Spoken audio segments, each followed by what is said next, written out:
నాన్న ఈ ఎమోషన్ కి క్యాలిక్యులేషన్స్ ఉండవు. ఒక ఆడపిల్లకు అంతకంటే గొప్ప ఎమోషన్ ఉండదు అనటంలో డౌట్స్ ఉండవు. ప్రపంచం మొత్తం తనకు శత్రువులుగా మారినా సరే కొండంత అంటగా నాన్న ఉన్నాడు అని ఆ పిల్లలు భావిస్తుంటారు. అయితే విధి ఆడిన వింత నాటకంలో 6 ఏళ్లుగా నాన్నకు దూరమయ్యారు ఆ కూతుళ్ళు. కానీ ఊహించని రీతిలో ఓ అనాథాశ్రమంలో అన్నదానం చేస్తున్న ఆ కూతుళ్లకు ఆ అభాగ్యంలోనే వారి కన్నతండ్రి కనబడితే ఆ సిచ్యువేషన్ని చెప్పడానికి మాటలు, వర్ణించడానికి పదాలు సరిపోవు. ఆ సన్నివేశాన్ని బిగ్ స్క్రీన్ పై చూద్దాం.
ఆరు సంవత్సరాల క్రితం బాలయ్య అనే వ్యక్తి మతిస్థిమితం కోల్పోయి ఇంట్లో నుంచి వచ్చేశాడు.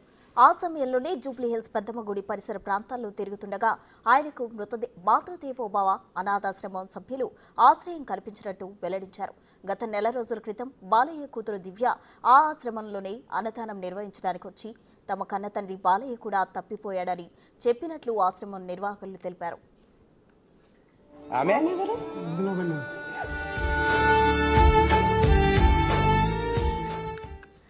ఈరోజు మళ్లీ బాలయ్య కూతురు ఆశ్రమంలో అన్నదానం జరిపించడానికి వచ్చిన తరుణంలో వారిలో తమ తండ్రిని గుర్తుపట్టి భావోద్వేగానికి గురయ్యారు.